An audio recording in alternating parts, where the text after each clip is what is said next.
Hello and welcome to the Lancaster Farming Industrial Hemp Podcast. Hello, it's me. I'm your host, Eric Herlock.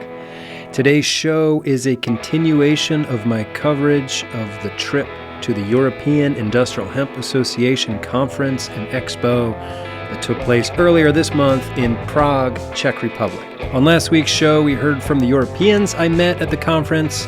This week, we're going to hear from Americans, Canadians, and one Australian.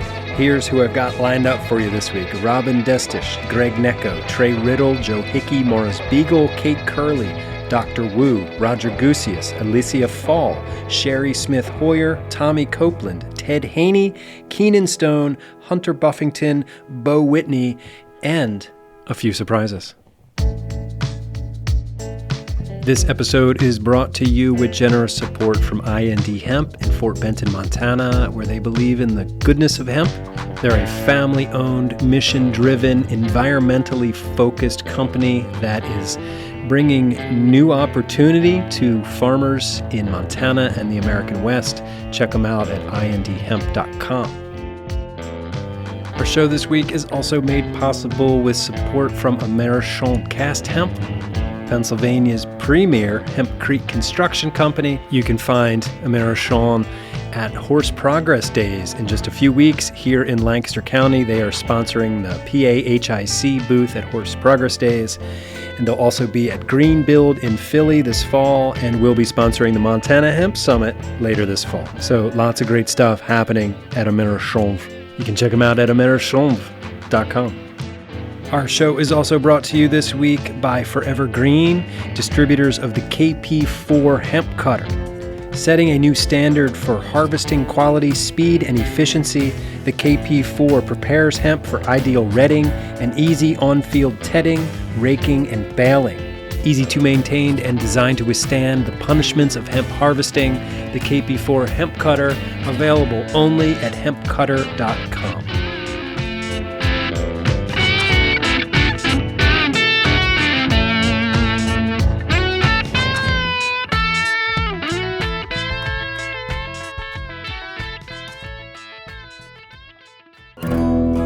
Okay, so the big news happening in the hemp world here in North America anyway is the big opening at Panda Biotech in Wichita Falls, Texas. I found this story in the Times Record News from Wichita Falls. It's written by Cecil Witherspoon.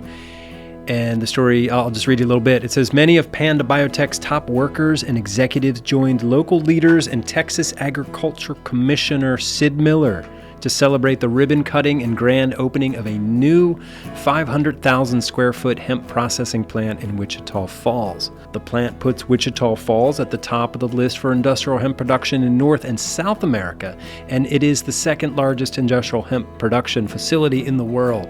Texas will be the leader in the Americas as far as hemp production, Miller said. We'll be number one because of this plant. So anyway, congrats to the folks at Panda. Looking forward to great things from Texas. Also, I wanted to remind you again about an event coming up here in Pennsylvania in Lancaster County, August 20th and 21st. They're calling it the Lancaster County Hemp Circuit. You'll visit 4 different hemp farms over the course of 2 days. Steve Gross Farm, King's Agri-Seeds. You'll go out to the Penn State Research Farm and one other farm. So it promises to be a great event. Come to Lancaster. Stay here for a few days. It's a great place. Let me know if you're coming. Would love to connect with listeners. So I'll have a link to that event on the show page for this episode at lancasterfarming.com.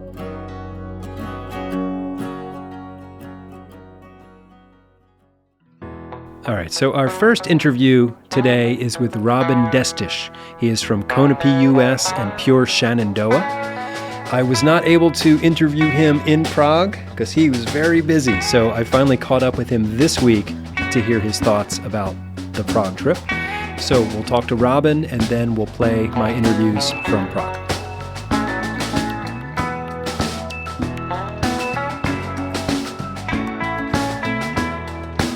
Robin Destish, welcome back to the Lancaster Farming Industrial Hemp Podcast. How are you doing? I'm doing great, Eric. Thank you for having me today. Yeah, so I don't know, it was a week ago, a little bit more than a week ago, that we were spending time together in one of the great capitals of Europe, in Prague, for the European Industrial Hemp Association conference and expo.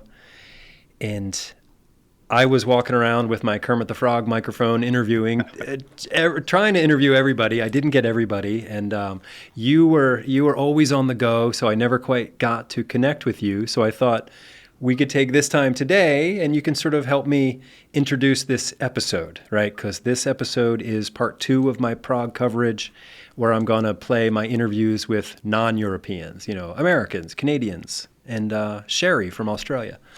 So anyway, hello, good to see you again. I wonder if you could just give everybody just a quick introduction. Yeah, absolutely. So my name's Robin Destish. I'm a partner of Kona BUS and director over at Pure Shenandoah in Virginia.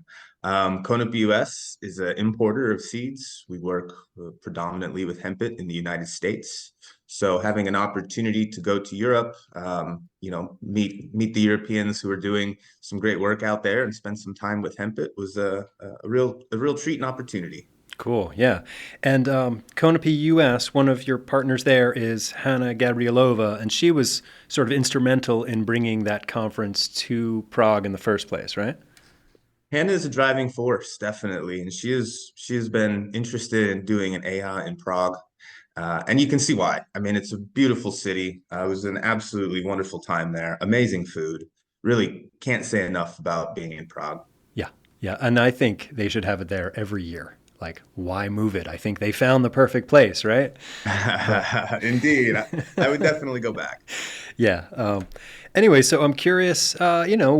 What was it like for you? What were some of the highlights? Who did you meet? What presentations did you enjoy? What did you learn? So I know that's a lot of questions at once, but let's sort of go through it a little bit. What were some of the highlights for you? Yeah, absolutely. Getting to see Daniel Crusoe talk about the direction of the food market in Europe and how he's looking at it from his own perspective through his new business Symbiotic. He's been doing hemp food a very long time. I think he's got a very sharp eye for that. So getting some information from his perspective was awesome. Well, let me stop you there. Like, what kind of knowledge was he dropping on you there? Talking about the developments of markets, which direction the pricing's going, how it's looking, what does the future of hemp foods distribution look Hmm. like? Yeah, it was a very knowledgeable presentation. Okay. And do you think he's got insight about like the global market, or maybe food in the U.S. too, or is he sort of Eurocentric? Uh, I think he definitely has a kind of global perspective, but obviously, being that he's an operator in Europe, Mm, that's his where his business is. It right. makes sense that he would be closest to that. Sure. Okay. Yeah. I mean, I interviewed him briefly. He was on last week's show. But anyway, all right. Danielle Cruza, keep going. Yeah, I got to spend some time talking to Lorenza Romanesi from EIHA, the EIHA director. She's got a terrific fire for making positive changes there in Europe, and I think she's a great driving force for that. Our market in the U.S. I think is a little more easy to navigate, so to speak. We have while we have problems, they're different kinds of problems, right? So she's always very enjoyable to discuss the outlook with. Cool. Yeah. I also interviewed her very briefly. It was nice to meet her again. I did meet her once at NOCO a couple of years ago, but it's neat to see people kind of like in their, I mean, home territory. I know she's not from Prague, but anyway, yeah. Who else? Who else did you enjoy talking All to? right. No worries. Let's go through them. Lori from Le Chanvrier, she did her presentation on the hemp and flax linen. So what that looks like in the future with working closer with the linen co-ops as well.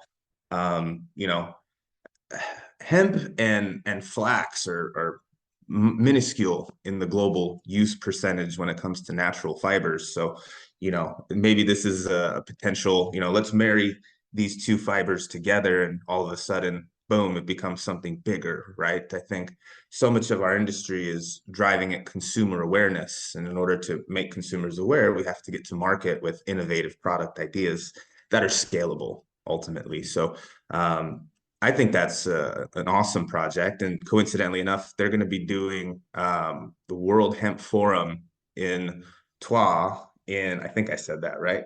That's in November. And I know they're inviting anybody who would like to go. That would be a very cool opportunity for anybody to go see, kind of the inner workings of how that marriage between Is hemp that and flax goes on. Southeast Asia, or where is that happening? You said a place that I That's in didn't recognize. France. Oh, okay. That's in France. Yeah. So pretty straight shot. You go right into Paris and drive south from there. It's no problem. Okay. All right. Well, maybe we'll go to France. I would love that. Indeed, indeed. Me too. Because I'm a world traveler now, right? That's Yes, what we sir. do. Yeah. All right. So, other highlights of the conference. Um, yeah, it was great to see Mark Reinders talking about regen ag. Um, and then actually I had a chance to meet Kenzie Riboulet, who's written some books on cannabis reform, sustainability. Um, Very sharp international cannabis researcher. He's done some work at the UN before. And so I had a chance to meet him. Yeah, great dude. Looking for his next kind of step, where to go with this knowledge and who to work with. But can't say enough about his work. So it was a great chance to catch up with him, albeit brief, but nevertheless. Right. That's cool. Tell me more. Oh man, yeah, I got to keep diving into the well. Uh, Well, let me just say, like, I appreciate your perspective on this. Like you went to this thing with a whole different set of experiences than I have. And I had sort of my job to do there, which was to talk to people and cover stuff. But you were coming at it from more of a business point of view, so your insights are going to be probably more useful to business people than well, anyway. What am I saying here? Keep talking, Robin. no, I got you. I got you. Don't worry about it. Yeah, one more jumps to mind, which is Pavel Kubu. He's there in Czech Republic, and he's got a project that they're working on substituting hemp-derived edestin for albumin to make plasma replacement. Right. And this is a very, very cool idea. I mean, far beyond my ability of science, but I have tremendous amount of respect for people who are, trying to create these replacements to things that we have now out of hemp. I mean, that's what it takes to drive it into the consumer awareness. And we got to get out there and spread the message that these things are possible. And when we can do that, and we can do it at a price parity or even better and cheaper than what's on the market now, then we're going to get some market penetration, which will ultimately drive our acreage, which we're all looking to increase. So it was a wonderful conference of hearing about different proficiencies within the industry and what they're doing to make things move forward and fun innovative new projects. You got some small businesses in there, you got some big businesses in there. A bunch of us who are curious about it and trying to figure out connecting dots for ourselves. So yeah, I can't say enough about the conference, and perhaps I should have started with it, but the venue was incredible. There was a big glass panel behind the speakers overlooking the city. You could see the castle. That was really great. So I think Morris and EIHA did a great job with the Yeah, conference. I agree. And again, thanks to Hannah for getting us all together in Prague, which was great. So really a great time and had a lot of wonderful conversations. Awesome. And we were part of the America Zone, right? So we were sort of on this delegation of Americans that was assembled by the National Industrial Hemp Council through some market access program money from the USDA. Like, we all sort of went over there to develop domestic markets. How did you sort of receive that America Zone? What were your thoughts on our delegation? Well, I spent a substantial amount of time getting to know some of my American counterparts better. Something about meeting when you're on the road out in a foreign country has a unique feel when you meet people from your own country. So I spent a lot of time with Tommy from Hempwood, who works with Greg over there. Mm-hmm. And Tommy's awesome. We had a couple days to just spend and get to know one another better, eat good food, tour some fields, tour a facility.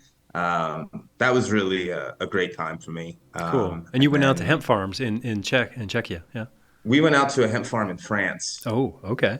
Yeah, they use the seed that we bring in from hemp it in France. And so it Okay. was, getting to go see, where does it come from Right. and how is it made? Oh, that's Um, cool.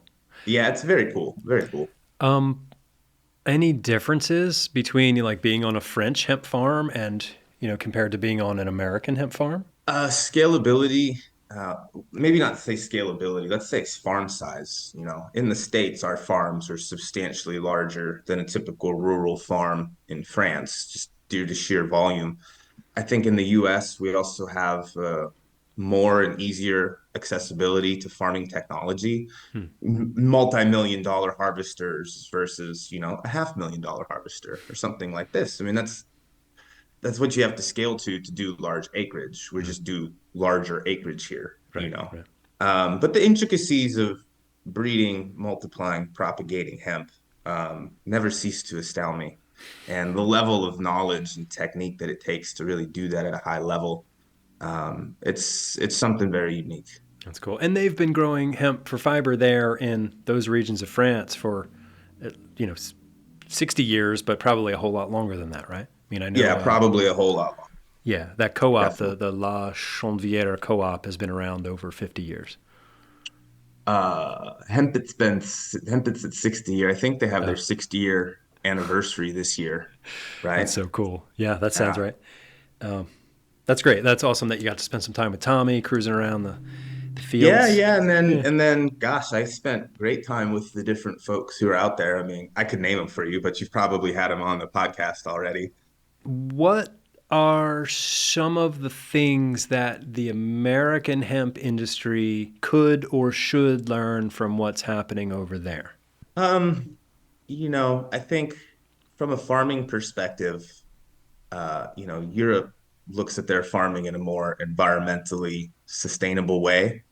And I think also that's due to the farm size. You start to need chemistry the larger you make these farms. If you have thousands and thousands of acres, this is a lot for one person or a small team to manage.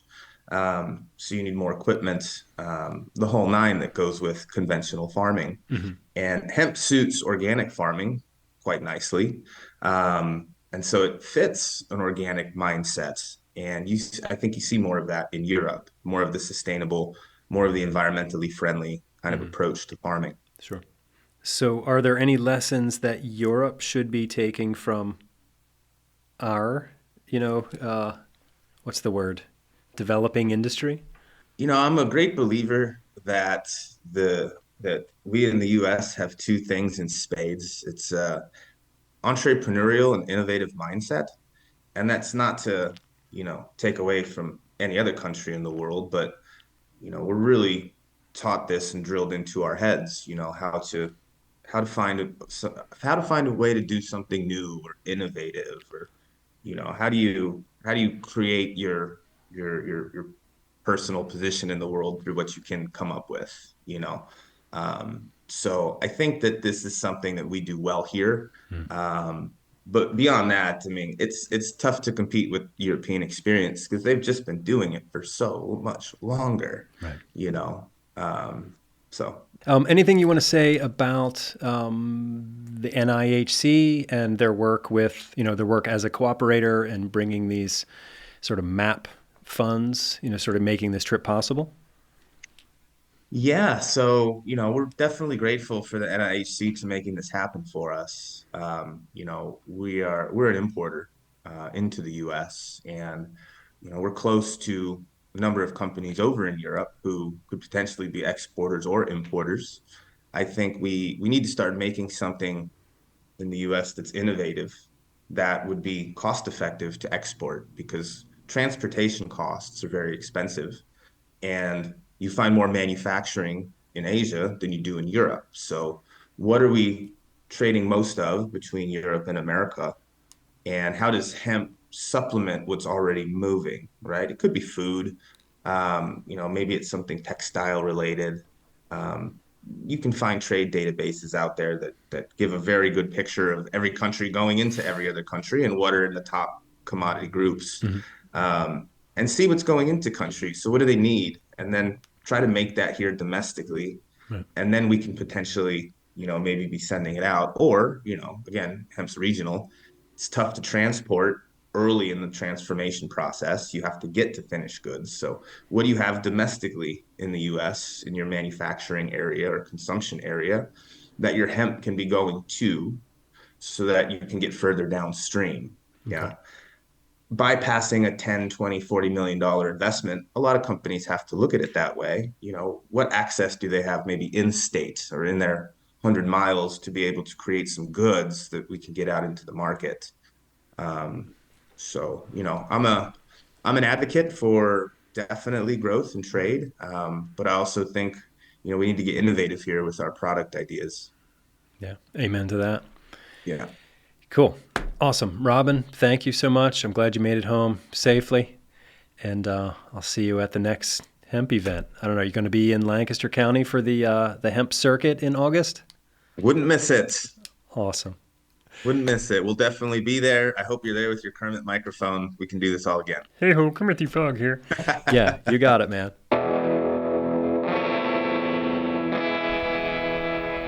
All right, so Roger, could you introduce yourself for me? Yes. No, you don't get to hold the mic. I'm sorry. Okay. Sorry, let's try it again. All right, Roger, will you introduce yourself for me? Yes, Roger Gushis is my name. I'm from Carrington, North Dakota in America, United States. And I have a business called Healthy Oil Seeds. And we process hemp and flax grain mainly.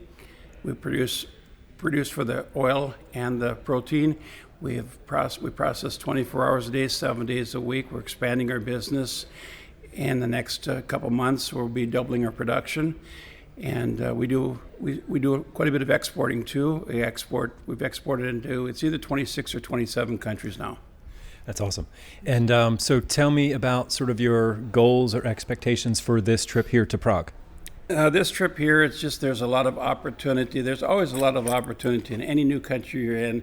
It's just fun to go through and visit with people and talk to them about some of the opportunities, what are the things they're doing or thinking about doing, or even go out walking into the grocery stores. I just love that, and to look at some of the opportunities. And I feel quality is extremely important. Always produce good quality and you'll have markets, but that's kind of, I just love to visit with people and meet people and maybe give them some ideas and maybe get some back from them too. All right, great. So I know from talking to Ken Elliott at IND Hemp that I think he considers you like the godfather of hemp, at least in America. And you were instrumental in helping him sort of like get started and see the vision, right? Well, it's funny that he says godfather, but it's just kind of a little standing joke with him and me. But I guess was one of the first people to get started. There's others that were probably about the same time or maybe even before. But Ken is a great friend and great to work with.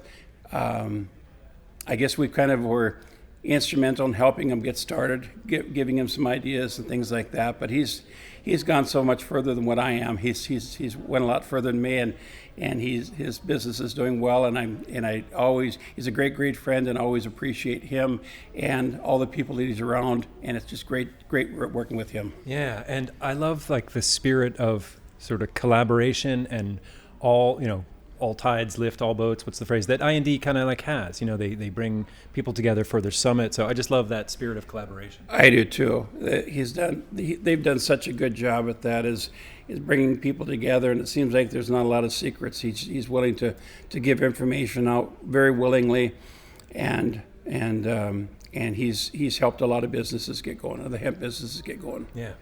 All right. So you're in Prague. Are you headed home from here? Or are you going somewhere else? I'm in Prague. I leave on Saturday to go home, and then I'll be home for about a week, and then my wife and me are going to a food show in Bogota, Colombia. Oh, okay. And is that more about all sorts of seeds, or is it hemp specific? No, it's not just hemp specific. It'll be a lot on flax. They use a lot of flax over there, flaxseed. It might have a little bit on hemp. They might have a little bit on hemp, but it'll mostly be flaxseed. And I find it interesting to see what they're doing. And we, in the past, we've exported a lot of flaxseed to Colombia, and I think we could get back into that and start doing some more of that. All right, I wish you good luck there. Thank you. Yeah, I met your sister out at NOCO, and I would like to at some point interview the both of you because I think that would be a fun interview. Oh, that'd be great. She thinks the world of you. She likes you a lot, and my sister Karen, and she's great to work with. She's not only my sister but also one of my best friends, and I just love to work with her. We talk on the phone, I'd say 3 to 4 or 5 times a day, and it's great working with her. She does a great job, and most days she loves her job too. And there's a few days that are tough that nobody likes their job. Yeah. All right. Well, Roger, thank you so much. It's great to see you here, and we'll talk to you again soon. Thank you so much. Great to be here, and thanks for the great job you do in promoting hemp. Thank you so much. This is the media zone? This is the media zone here at the Prague Congress Center. That's not what that sign there says, though. That says, like, don't eat hamburgers and sodas here. Is that what your Google Translate says? No, that's what the Ghostbuster picture says, right? Oh. That's a hamburger and a soda. That is, no food or drink. Yeah, and it says, Viceni gelata arapita du sala. And you need to have Hannah translate that, because I can't. Yeah, likewise. So here we are. We're in Prague now. Morris, how's it going for you? It's going quite well, I would have to say. For the first day, the EIHA members general meeting, good. Yeah. And so we're at this is what, the Prague Congress Center? That is correct. But that's not the center of government, right? No, it's a convention center here in Prague. Okay. So there's not some like dysfunctional legislative body somewhere here? Well, not in this building, but I'm sure that dysfunctional government body is within Czech Republic somewhere. You just have sort of a cynical American view of legislative bodies? Yeah, but I think that Europe has their fair share of those as well. Yeah. Have you've been to Prague? Yeah, you were here last year. Right. Correct. Yeah, when we were on the last time. I came here a year ago to scout venues for this show this year, and this is what I picked, and this is what we're doing. You did a great job. It's really nice, a nice facility. Hotel's great. The whole city is great. I love that the Czechs never signed up to use the euro, that it's all still cash, like the Corona. Yeah, Corona. Czech money, Corona. Yeah. But not coronavirus. Or Corona beer. Or Corona beer, because they've got their own load of beers. Czech beer, Pilsner. It's the home of Pilsner, and Czech Republic consumes more beer per capita than any other country in the world. That's amazing. And we're here. So I love the idea that they didn't switch over to the euro, and they've been part of the European Union for 20 years. And to me, it's like it's symbolic, right? It's like an act of like, no, we're not going to do that, because they lived under the Soviets for 41 years under one-party rule. Right? Correct, yeah. Yeah, and I love the story of the Velvet Revolution, right, where there's protesters out in Wenceslas Square, and first there's students, some 1,000 students, and then more people. By the middle of November 1989, my senior year of high school, there was like hundreds of thousands of people in the square shaking their keys, like their keychains. And imagine that sound, right? And I can imagine. Yeah, and they were like, they told the Soviets to just go home. Imagine all the people. Somebody should write a song kind of like that. Dude, I think you're onto something. Over in the hotel there's 2 white pianos at the Tower Hotel. So, well, I know at NOCO, didn't you make your way down to playing the piano quite a bit? Every morning. That's what I thought, yeah. So I'm working on that. So yeah, we'll see if we can do something for you. Good. All right, so you have organized the expo. It's getting set up today. There's the EIHA meeting going on now in that room there with a spectacular view of Prague Castle in the background. And I learned the hard way that it's not EIHA, it's EIHA. Correct, and I've been saying it like EIHA for quite a while, and people are saying, no, it's EIHA.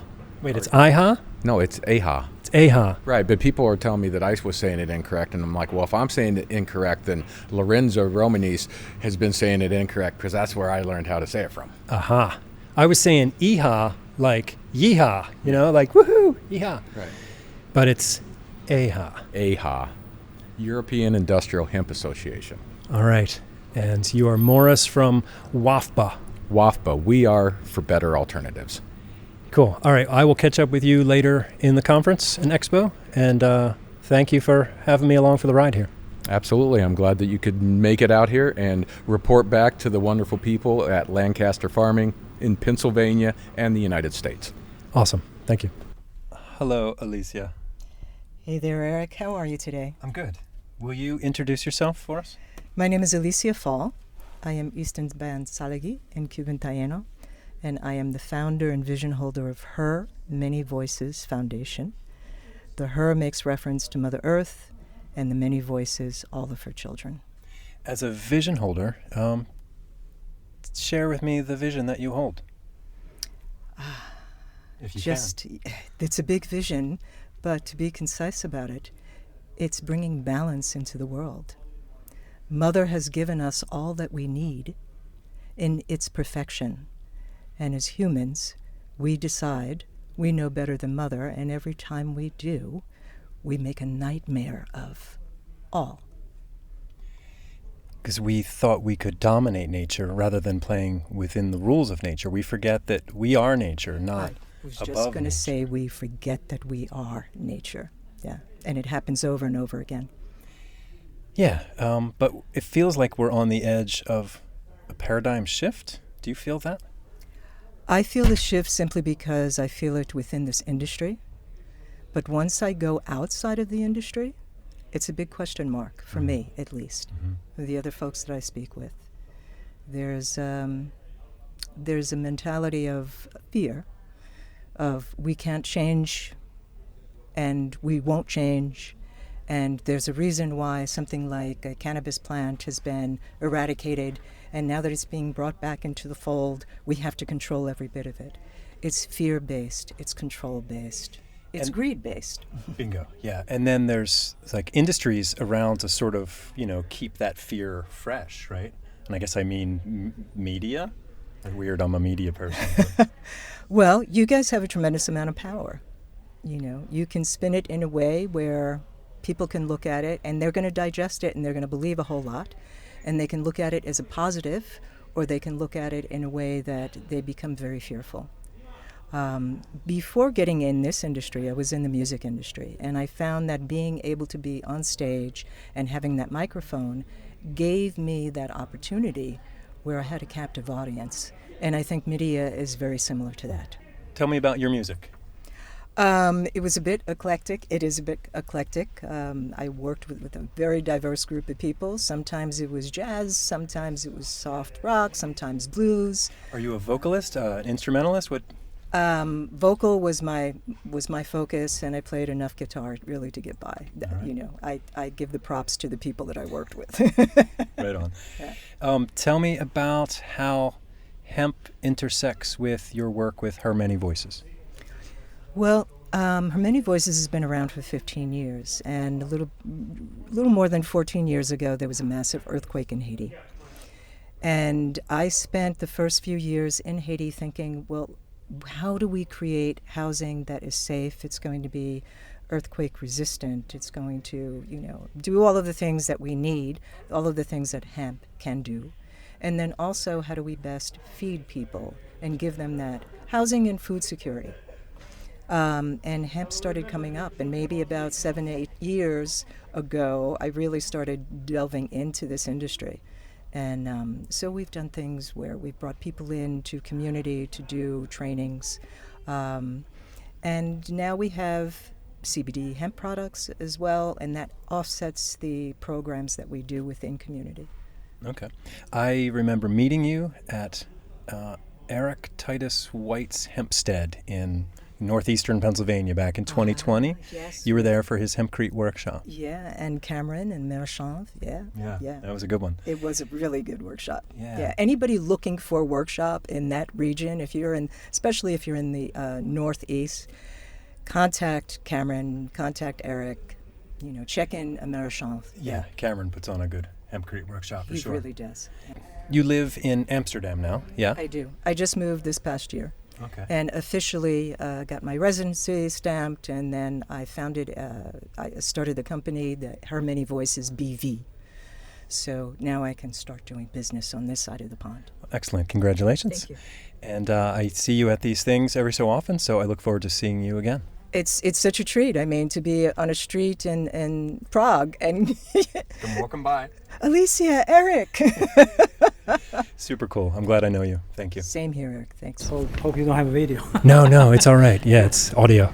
So could you introduce yourself? Yeah, I'm a faculty at Oregon State University. I'm in the supply chain program, and we're affiliated faculty of the Global Hemp Innovation Center. So I'm working with Jeff on the USDA grants. What is your name, sir? Zhao Hui Wu. Call me Wu.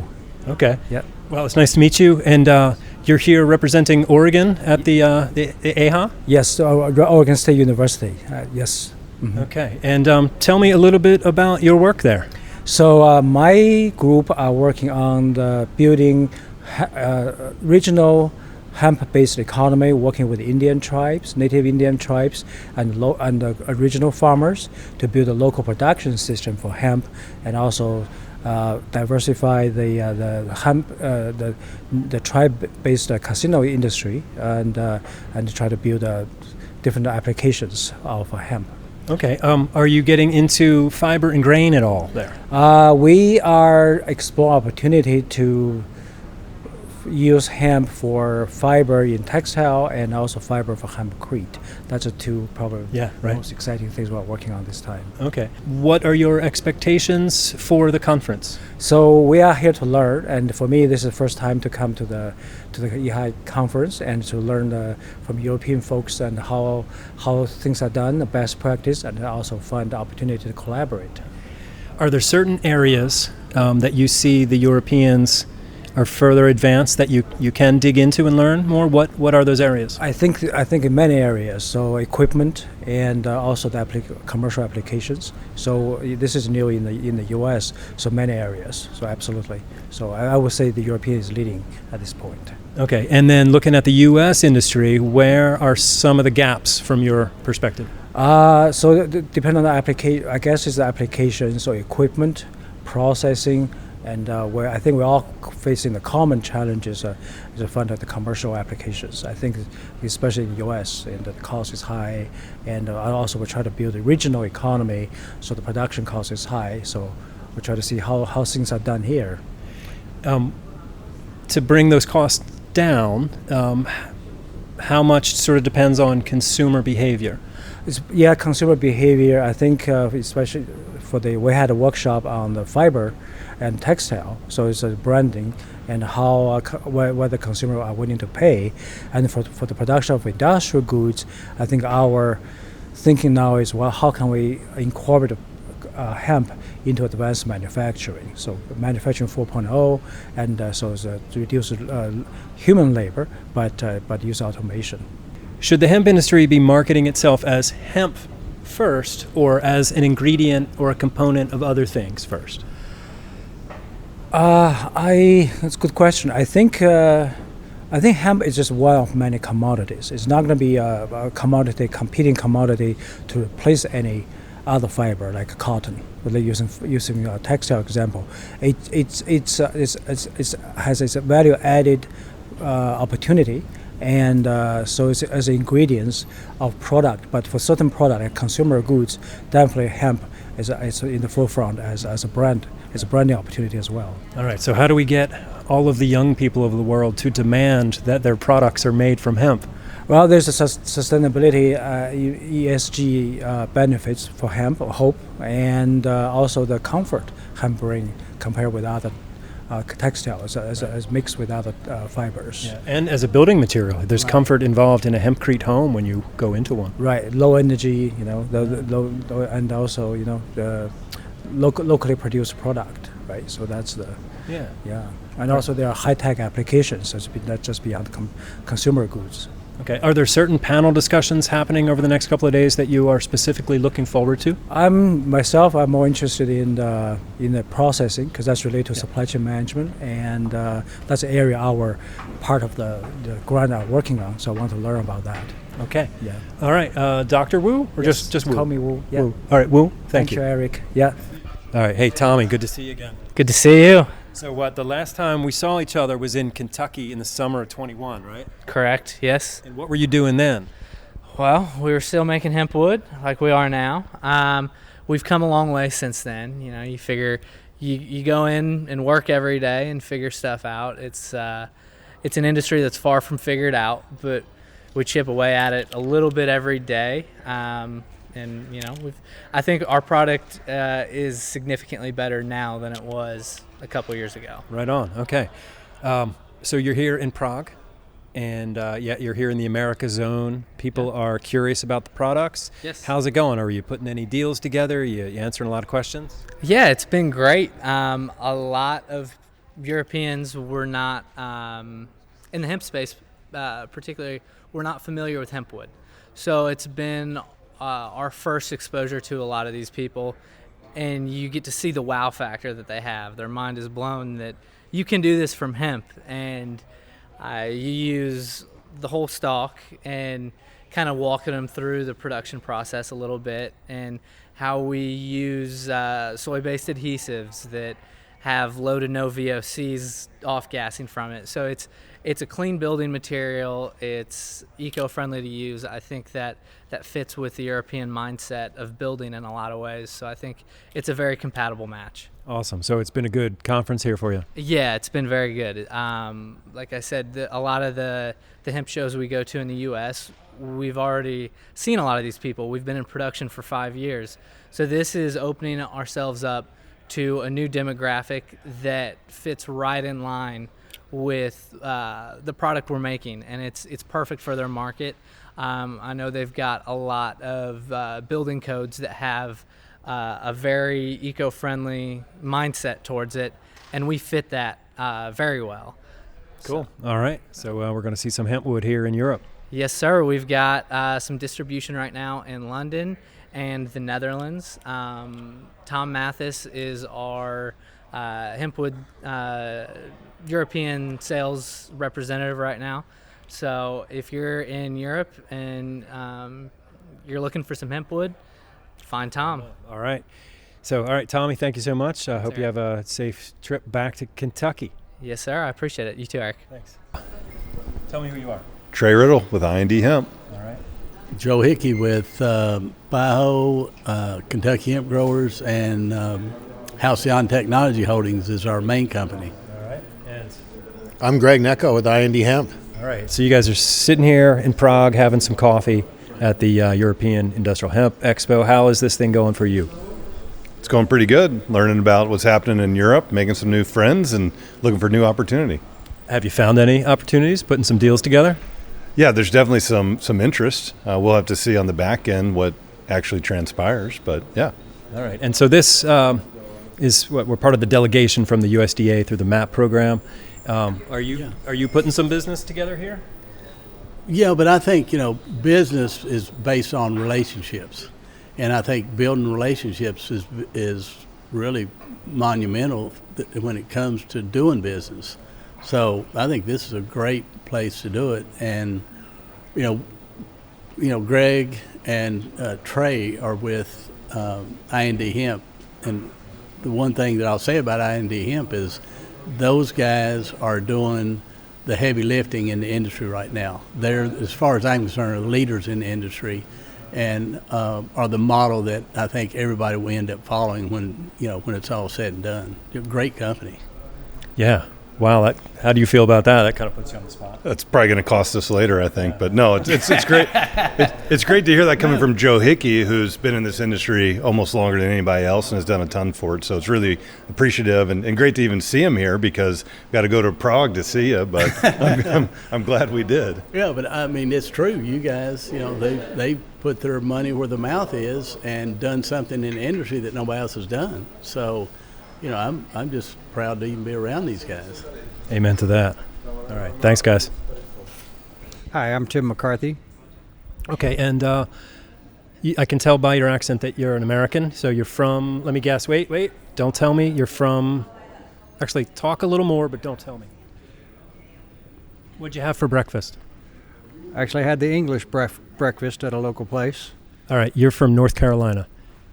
You're amazing. Of course I'm from North Carolina. So why are you here? Do you have a hemp company? Are you representing any hemp organizations?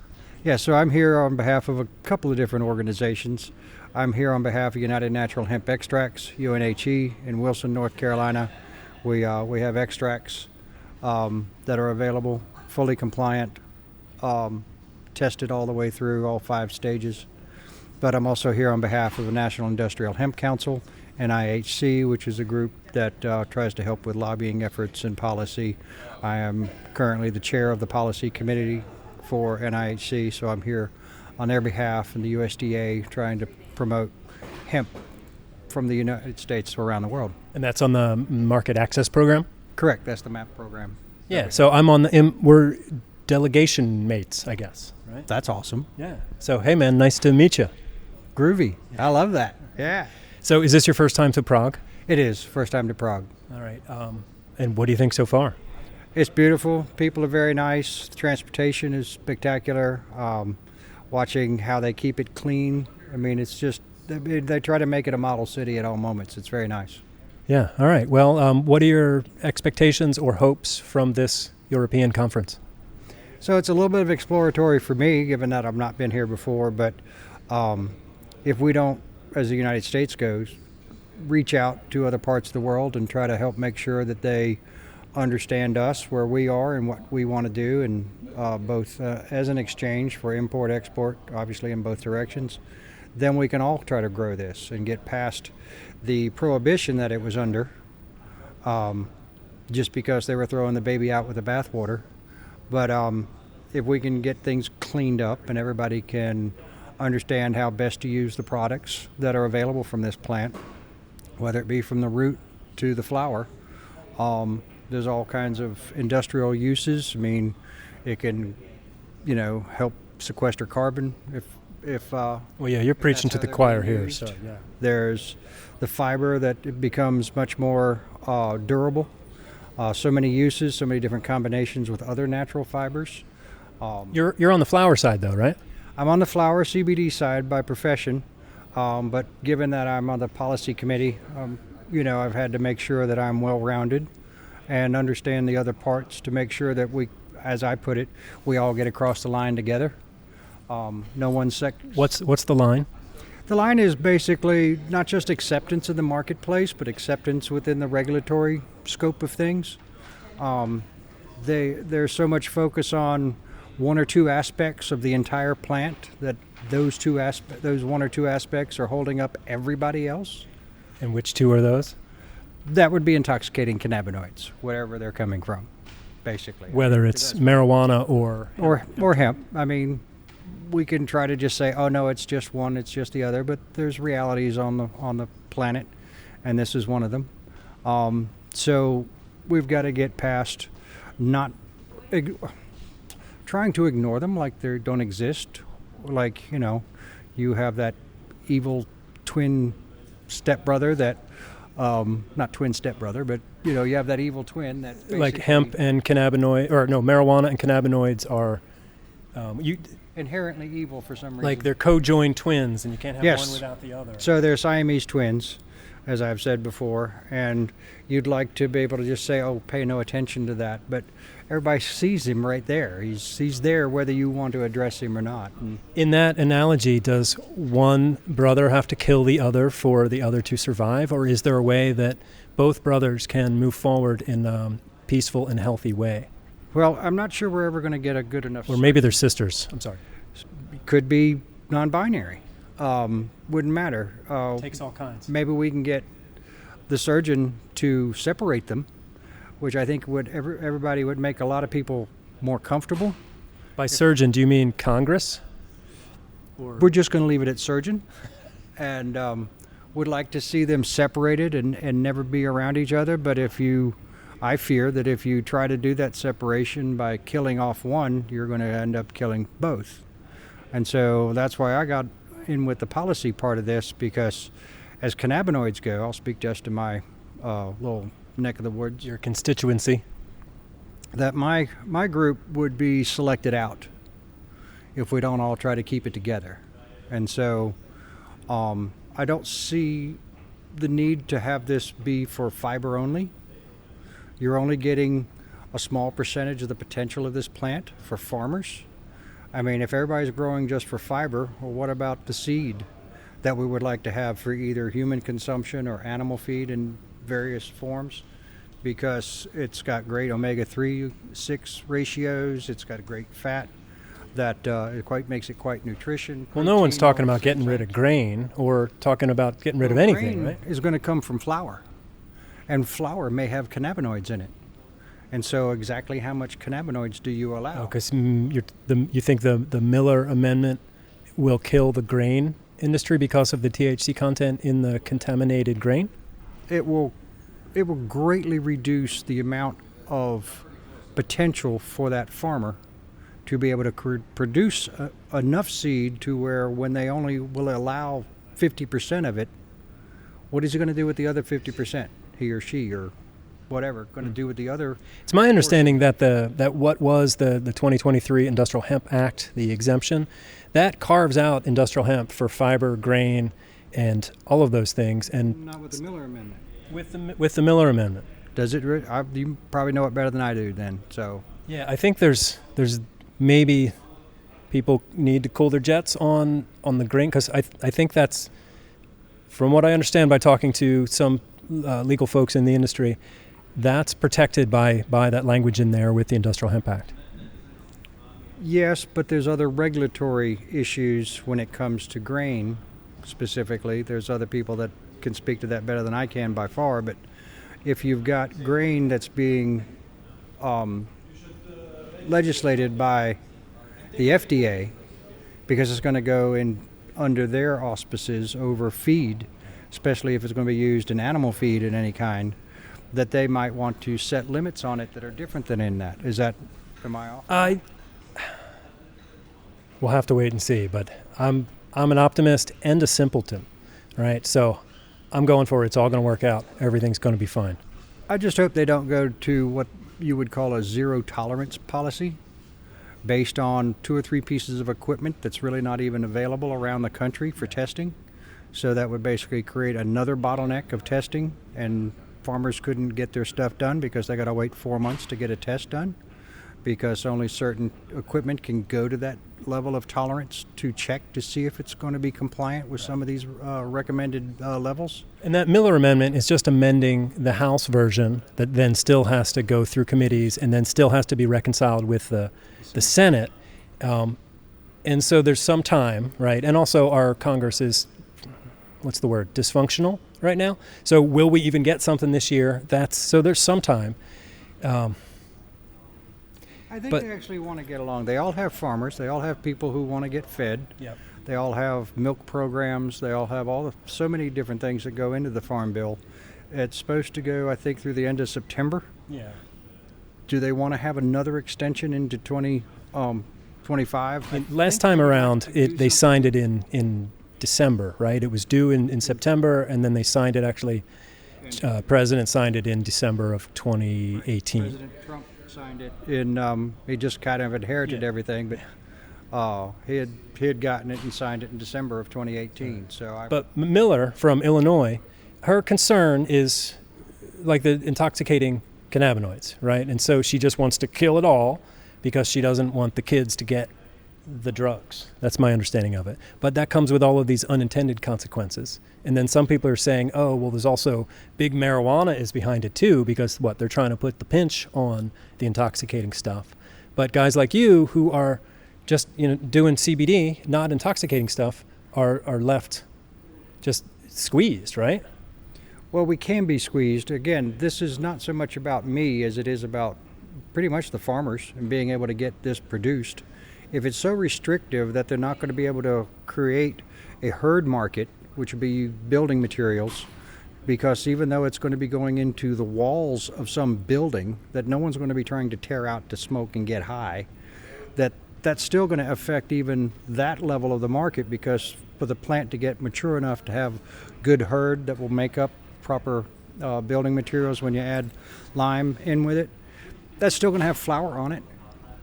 And if that amendment is there and you can't, and if it gets as invasive as it could be, that even though it's for building materials, it may contain a higher amount of THC. No one's trying to get it to do anything on a psychotropic. Yeah, right. Well, everything's psychoactive. I mean, if CBD calms you down, it's psychoactive.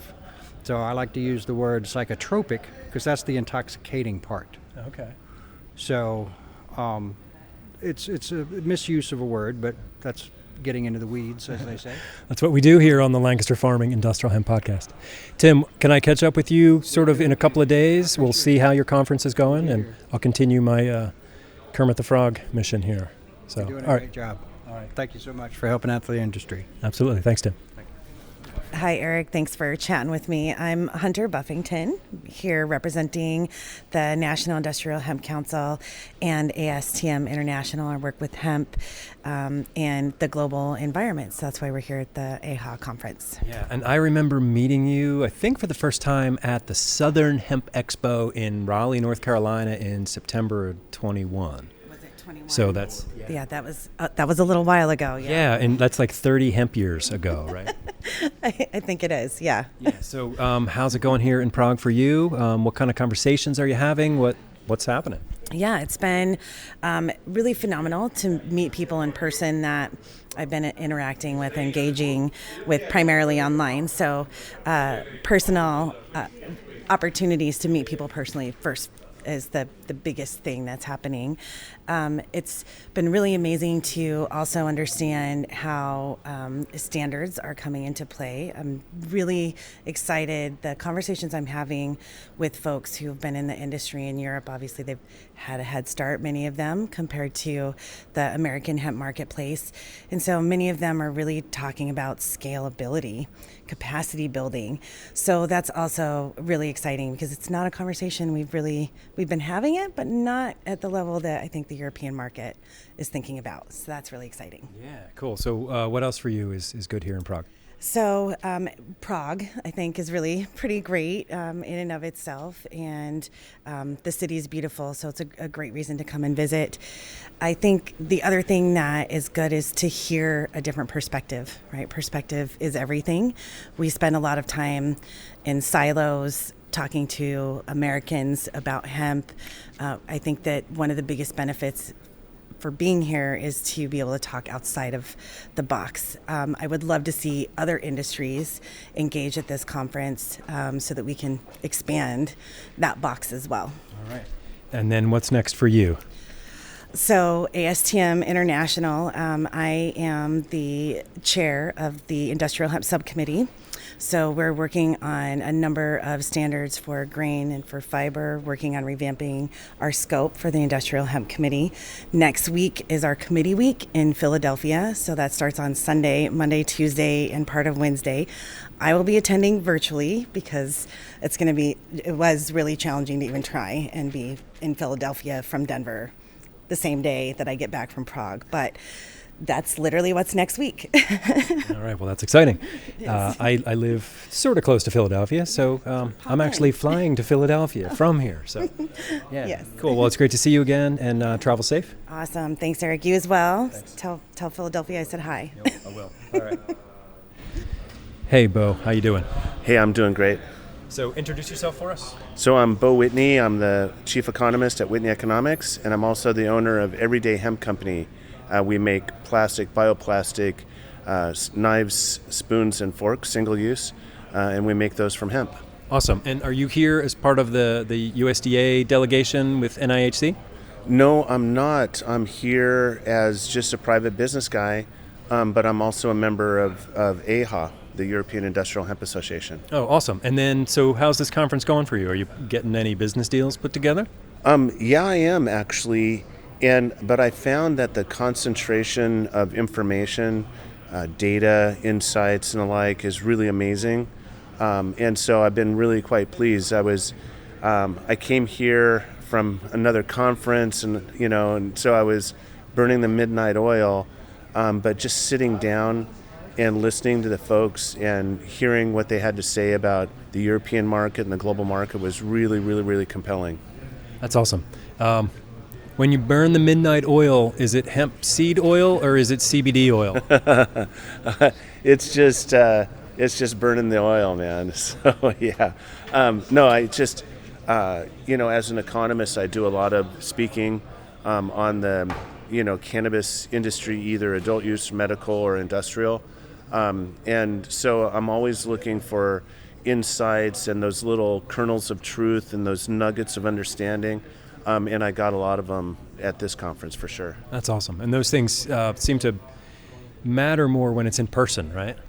Yeah, absolutely. And then what I do is, because I'm out on the road so much, I'm talking to people, I collect these insights, and then I parse through my data and gather additional data to either confirm or deny those insights. But for the most part, you can see trends, you can pick up trends at these conferences, and then I explore them and then write about them. That's awesome. And then where can people find your work? Yeah, it's at whitneyeconomics.com. It's as simple as that. All right. Thanks, Bo. Great to see you. Yeah, it's good to see you too. All right. Peter Duchamp, welcome back. How are you doing? Hey, good, Eric. How are you? All right. So it's exciting because you are one of our sponsors for the podcast this year. So thank you for that. Yeah, it's been a great addition. Love hearing it on your show. Love your show. I think you just represent a lot of the hemp industry in a positive light, so I like it. Cool. Right on. Thanks. So here we are in Prague. And what brought you here? Well, it was just nice to come here and sort of showcase the machine, directly in front of a lot of the European hemp industry. Obviously, we've been pretty busy in the North American market, which has been great. And just showing our face here again. It's been a while since I've been at EIHA, and just a great crowd. Another bunch of hardworking hemp folk. Right. So Forever Green and the hemp cutter, that's actually made in Lithuania? Yeah, that's right. So the unit's actually made in Lithuania. We're sort of part of the sales team trying to bring it out to the market. They've obviously done a great job designing and making this machine and making agricultural equipment in general. So yeah, we're just sort of bringing it out there. We're still finding a lot of people don't know about the machine, so it's just about making sure people know we exist. And tell us about the machine, Peter. So yeah, basically we're fiber focused. So the machine itself is called the KP4, and it's got 4 levels of sickle bar arms. And basically the idea is you're cutting down hemp to manageable lengths so that you can now, have an even ret and uniform crop in the field, and then allows you to come behind with more conventional equipment like tedders, rakes, and a baler, and not burn stuff up, basically. All right. Yeah. And you're getting a lot of good response here? Yeah, it's great. Obviously, with international trade and stuff, you're doing a lot of phone calls and Zoom calls. So it's just really nice to be shaking hands and meeting the customers that you're actually sending units to, and out here in Europe. So meeting a bunch of those folks, obviously, and then a lot of new people curious, asking questions, looking for equipment. Cool. Are you making some sales, getting some business done here? Yeah, I think so. Nothing on the dotted line or anything like that today, but it's a reasonable purchase decision, so I don't expect it to be a one-night thing. Right. Yep. All right. And then as far as Prague goes, what have you seen? What do you like about this place? Oh, it's just, I'm from Western Canada, so which seems like it's 20 years old compared to everything I'm seeing here. It's just beautiful. Just very different architecture and history, and went and visited the castle, did a hop on and hop off bus tour and river thing. It was great. Yeah, super interesting. So are you traveling with a Canadian delegation? Yeah, so I'm, part of the Canadian crowd here with CHTA, the Canadian Hemp Trade Alliance, and which is a great organization in Canada, sort of promoting hemp and lobbying government. So there's Ted Haney, Keenan Stone, Jeff Koscheck. There's a bunch of folk here from Canada, and so we've got a CHTA booth as well, which has a bunch of different things from seed to our cutter to what Canada is sort of working on. So yeah, we're trying to show our face and make sure people recognize us, which I think, the hemp industry is pretty good about recognizing Canada as, we've been doing it for quite a while. Yeah, absolutely. You've also been playing hockey up there for a while, and I understand there was a hockey sort of world championship here in Czechia recently, and the Canadians did not win. Do you have any thoughts about that? To be fair, I think I got distracted with the NHL playoffs, so I didn't actually pay attention to that. I'm not even sure what league that was, if it was juniors or just... We'll have to do some digging and find out. Yeah. All right, tune in next time. Thanks, Peter. I feel like a bad Canadian not knowing the answer. But yeah, no, it's good. So you have to apologize, though. Sorry, right? Yeah, sorry, exactly. All right. Any other Canadian isms? Do you want to A something? A, no. Go Oilers. I guess the last standing Canadian team in the playoffs. So. All right. Thank you. Yeah. All right. So just a little more information on that hockey thing. So the 2024 International Ice Hockey Federation World Championship was hosted by the Czech Republic May 10th through the 26th. It was held in Prague and Ostrava. So the Czech Republic won the title for the 7th time, beating Switzerland 2-0 in the final. Sweden won the bronze medal game, defeating Canada 4-2 in the third place match. So there you go. Now you know. Sorry, Canada. All right. Hey, Ted, can you introduce yourself for us? Yeah, Ted Haney, President and CEO, Canadian Hemp Trade Alliance. All right. And how's your conference here in Prague going? Well, it's been great. It's a good gathering. It's a world gathering. And it's good to catch up with old friends and good to make new contacts. It's how we form a global industry. All right. Together, right? Yes, that's right. Yeah. So I know back home in the U.S., on the state side, we're trying to get hemp feed approved as an animal feed. And I know there's some language going through the AFCO, and there's a vote coming up in August. And from your opinion, sitting up there in Canada, what do you think about this language that's going through? Well, the Canadian Hemp Trade Alliance, as well as the three largest food processors in North America, have all gone on record with letters to AFCO calling for a delay in approval in order to renegotiate the FDA definition of hemp feeds that sets a maximum level of 2 parts per million for THC and any level for CBD. They've set a 20 parts per million level for maximum allowable level for CBD and hemp feeds. Those just aren't doable. Normal, regular Canadian cultivars from certified seed produced the way we've done it for 25 years will regularly run over the CBD level and will be at or approach the THC levels as well. So our estimates are about half of the product produced won't be allowed to go into feed. And the way that kind of market works, if you can't move all your product into a market segment, you won't move any of it into that sector. Okay. Nobody's going to sort half their product out, try to find out what they can sell to a feed mill, and the feed mills certainly aren't going to go to the cost or shoulder the risk of potentially having product in there that doesn't meet a non-scientific and ridiculously low definition. Could the standards that they're proposing on the state side, could they be met through genetics, like through different varieties that you aren't growing up in Canada? Well, I'd say that the majority of hemp that's produced for grain and for straw in all of Canada, the U.S., is based on Canadian genetics. It is across our industries, north, south, east, west. So that's a bit of a question that talks about if this went through in 10 to 15 years, could we serve that market? And the answer is maybe, if the focus of breeding in the next 10 to 15 years is to further drop down all those cannabinoid levels just for the feed sector. Right. And I'm not sure that's enough motivation to fundamentally change, but there's lots of science out there that shows using a 10 part per million maximum concentration, which is what we have for human food, would be very appropriate and not have any negative consequences on the animal health and have virtually no effect whatsoever on the edible tissues from those animals. No residue detected is the general answer on feeding trials. Right, okay.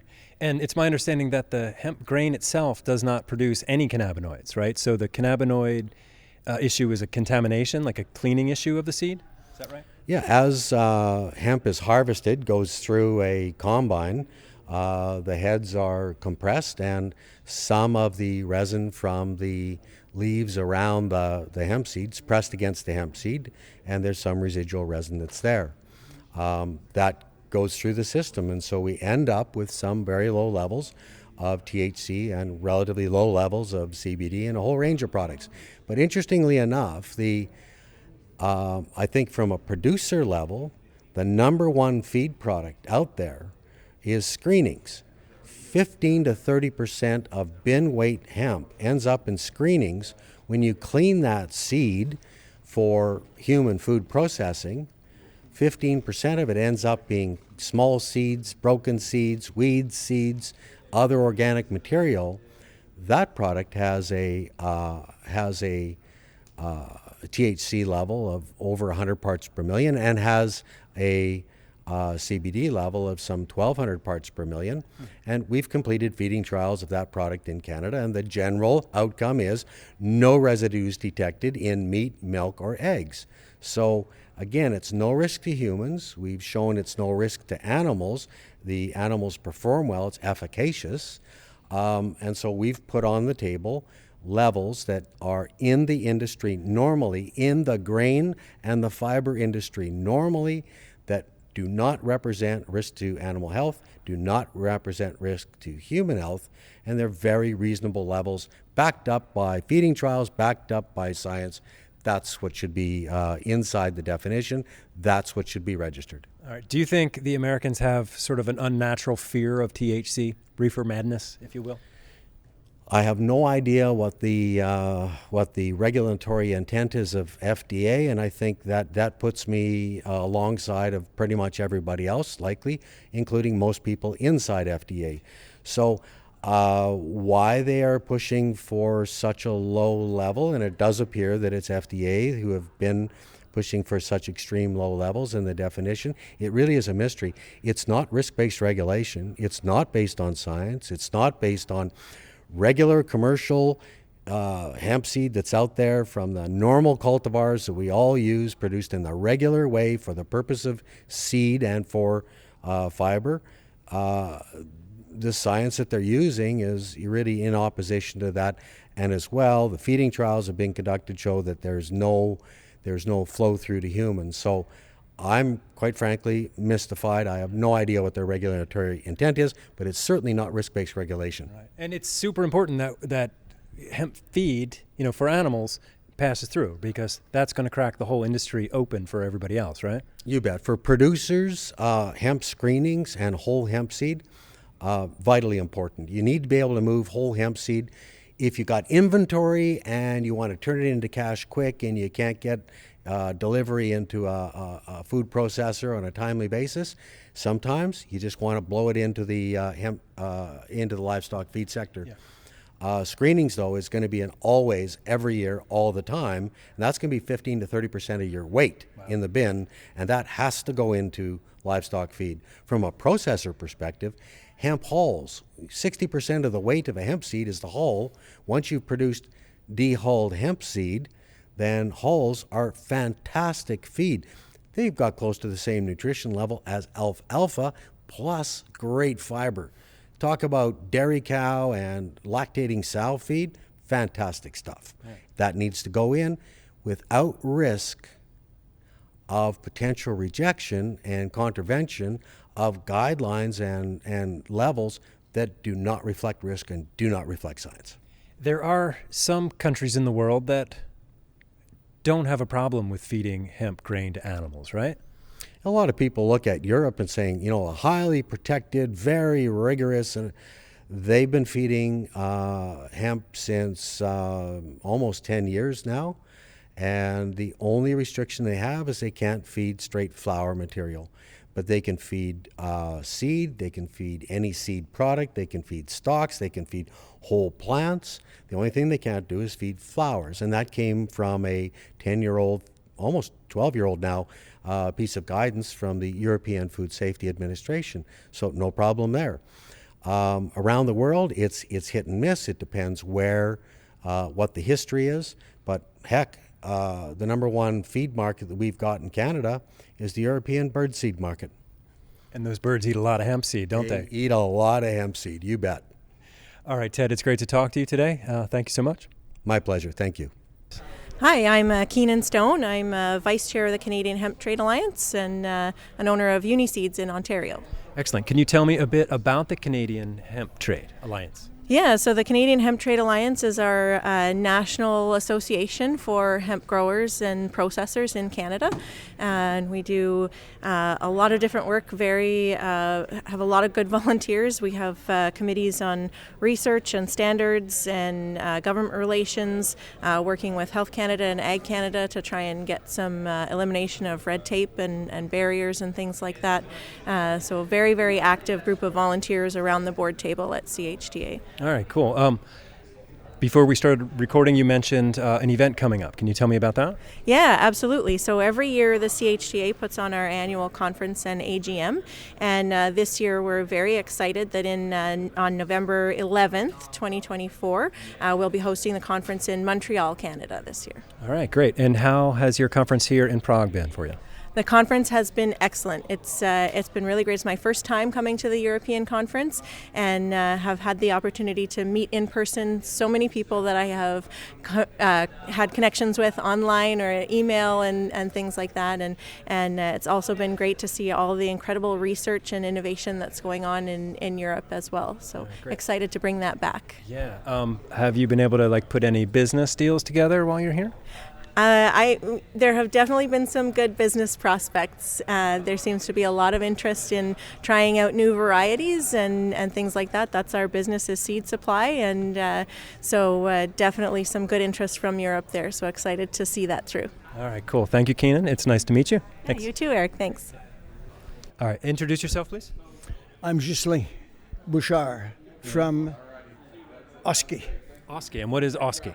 Oski is a company that's going to make hemp, transformation of hemp. Yeah, and you're putting the plant in Alberta? Is that right? Yes. Right. Yes. Tell me about this plant that you're putting in. Well, we just bought the equipment. It's going to be the La Roche equipment. You got the La Roche, yeah. Yeah, we're going to have La Roche equipment, and we're going to start the operation in 2025. Okay. All right, and then you're working with farmers up there in the upper province? We're going to work with the First Nation. Oh, okay. So we already discussed with them. We are partner with for the First Nation, by the way. Okay. Logistic and the First Nation are the owner of this company. Okay. And are you yourself from Quebec? Yes. All right. Is there any hemp grown in Quebec? Yes, sure. Yeah, tell me about that. They have in Lac Saint-Jean. They have a lot of hemp, but it's all bio. Okay. It's only for seed, right. Not for textile. Right. Okay. How has this European conference been for you? Well, for me, it's a little bit of a surprise. I thought that we were discussing at the beginning of what's the future of hemp in, let's say, plane, car, automotive, every train, as a material, yeah. And as a material, what can we do in the world for the European market, And I didn't have it, but for the rest of it, that was perfect, But for the material side, we're gonna go, it's important for us, to see what can we do, can we be a part of it. It's important for us. Yeah, well, good. That's exciting. Well, yeah. Glad you had a good time. Thank you. Nice Bye-bye. You. Thank Bye. you. Thank you. Bye-bye. All right. Hello, Sherry. Could you introduce yourself for us? Hello, I'm Sherry Smith-Hoyer. I'm the delegate for the Australian Hemp Council. All right. And tell me a little bit about your work in Australia. Our hemp industry is probably fractured in the sense that we have hemp growing very well as an industry in New South Wales, in Tasmania and in WA, and other states have different legislation, which hopefully will be changing soon, so that those industries will start to grow as they have in other states. Okay, can you tell me about hemp in your home province? So I live in Victoria, and I live in central Victoria. Recently, as late as September last year, we had an inquiry that allowed us to represent to the MPs the value of hemp, industrial hemp as an industry. Currently it's under the Drugs and Poisons Act in Victoria. It's the only state that still remains in this legislation, unfortunately, and hopefully from the 31st of May this year, when all of the submissions for feedback were requested, we have had some positive results from all the lobbying we've been doing with MPs to have some of this legislation changed. All right, well, good. Before we started interviewing, you showed me some pictures of hemp used as structural building materials. Can you talk a bit about that? I can talk about some of the innovation that is happening in Victoria as a startup. One of the organisations that I've been working with are in fact using entirely hemp and basically creating what we call I-beams and H-beams in Victoria. You can grow a house literally from hemp, every component of it. They've had it tested by ballistics as well and structuralness, so that effectively it's stronger than steel. Wow. And you said that they had stopped logging in that area, and that could just sort of, hemp could sort of save the day. Can you talk a bit about that? Absolutely, and it did form part of our response to the inquiry last year to Victoria Parliament to say that while we have stopped logging the forests of Victoria, we have parts of regional Victoria without employment. We have infrastructure for milling that we could repurpose for timber, for the creation of hemp timbers. We have the land, there certainly is the willingness, and it really is just now a matter of, getting out of our own way with legislation. How have you found the conference? Has it been informative for you? Made some good connections? Absolutely fantastic. It's tremendous to see particularly the cooperative models that are being done in France, and what Germany is doing as well. Looking at where the global markets are is very interesting. The detail to which people have been so willing to share their expertise and knowledge has been fabulous. And it's been a wonderful conference. Yeah. Did you come with expectations, and have those expectations been met or exceeded? I actually didn't come with too many expectations. My eyes are open to everything that everyone's willing to share, and I think it certainly has exceeded my expectations. Also, too, the exhibitors here have been brilliant. A willingness to want to engage with Australia, given that we're not part of the EU, and that's tremendously generous of the people here. But everybody is here for the same reason. They want to see industrial hemp become mainstream. Yeah, right. What are your thoughts on the American hemp industry, and do you have any connections there, or any, thoughts of building connections with? I think it's certainly worthwhile investigating that, and the people I've met here from the US have been, again, very open to discussions and the sharing of how they have been engaging with both growers, farmers, as well as end producers, and those models have been very interesting, ones that we could adapt. Yeah, not to put you on the spot here, but who from the American group have you been talking to? IND Hemp and Hempwood. And Hempwood have, I believe, an association in Tasmania as well already existing. Wow. Okay. So that's Greg Wilson for you. He's ahead of the curve. Okay, yeah. Fantastic. Yeah. So how did you get into hemp in the first place? Like, what's your hemp creation myth? I really have always known about hemp because my family migrated from England, and they were weavers post-industrial revolution, so coming to Australia and set up a company called Dickie's Towels. And so I've always known weaving. Where we were living in Geelong, Newtown, and also in Yarraville in Victoria, all of these looms and factories were set up. I learned about hemp when I was a teenager, when my uncle showed me how they were blending it with denim and showing me how durable it was. So I've kind of always had this, I suppose, an association with hemp in that way. Wow. That's fascinating. Thank you. Maybe a quick question about Prague. Have you been here before? This is my first time to Prague, and it was a brilliant excuse to come. It's a lovely city. Something in particular that you liked seeing? I think I like it's very casual, a little bit bohemian, and that is it's nice to be amongst the relaxed nature of the people from Prague. The food's lovely. And we've had good weather. Right. Yeah. All right. Well, travel safe back home or wherever you're going next. But it's nice to meet you. Thank you. Thank you for the opportunity. Hello. Could you introduce yourself? Yes, I am Kate Curley. All right. And what is it that you do? So I would say social media is the main answer for that. I do a lot of education, advocacy, work with brands on creating content for their social media platforms. And then I've managed a lot of hemp brands, their social media accounts. All right, cool. And how are you finding this conference and expo in Prague?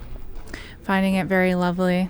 It's been a cultural shock for myself to communicate with so many people from around the globe of different languages, different forms of technology, different words for things in the industry. It's been really cool to be kind of, as an American, a minority in it, and to just be learning and connecting with so many different kind of people. Awesome. Thank you. Yes. Thank you. All right, Morris, here it is. It's Friday afternoon. We've been here at the EIHA conference for a couple of days now. How's it going for you? Very good. I'm pleasantly surprised at everything. It's come out great. All right. Some of the highlights for you, either in the expo or in the conference itself?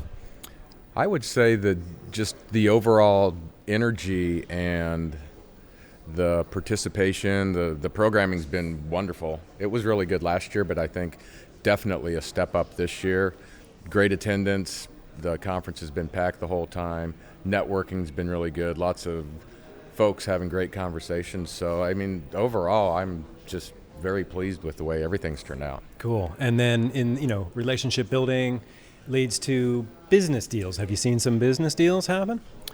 Yeah, several folks have been, we've got lots of like loungy stuff going on here, and we've got people in America, doing business with people in Europe, and people in Europe doing business with people in Asia, and there's lots of business going on here. All right, it's what we need in the hemp space, yeah? Absolutely, and we've had a great America Zone that, we all came together here thanks to NIHC and USDA MAP program, and I'm looking forward to next year. I'll be going to Berlin next week and find the location, and we'll plan for round 2 next June. Sounds good. Speaking of the America Zone, we should get all of the America Zoners in one spot for a photo. Yeah, I was talking to Greg Necco about that, and Trey and Joe, and so we'll get all of us Americans, and maybe we'll even get the Canadians over there. We'll for throw the a Canadian in there. Yeah, we can throw a Canadian in the mix. Yeah, cool. Thanks, All right. Mars. Thank you, Eric. All right, there you go. That's the show for today. A little bit longer than usual. And I'm actually going to make it even a little bit longer, because after the credits end, I'm gonna play a little music for you. The morning before I left for Prague, I knew that I wasn't going to be playing my baritone ukulele for a week, so I sat down early Monday morning and played a little bit. So I'm going to share some of that with you after the credits. So that means if you don't want to listen to it, you don't have to, right? But anyway, my name is Eric Herlock. I am the senior digital editor at Lancaster Farming newspaper, the greatest agricultural newspaper in the world. Thank you for listening to our show today. If you have any questions for me, send me an email. Send it to podcast@lancasterfarming.com. All right, until next time, I will see you in the newspaper.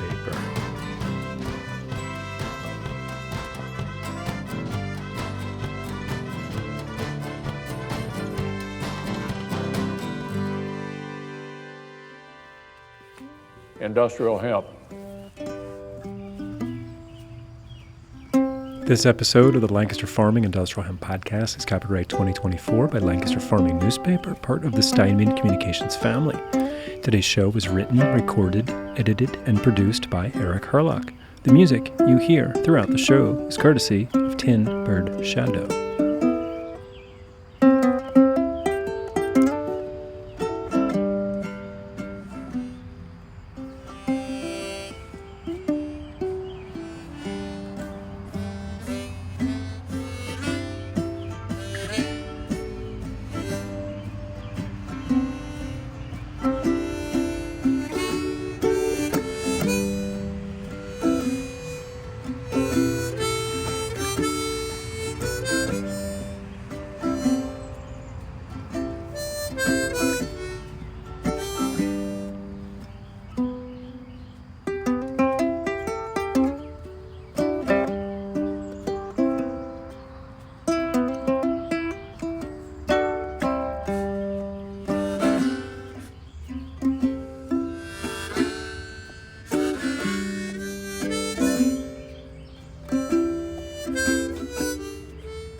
Industrial hemp.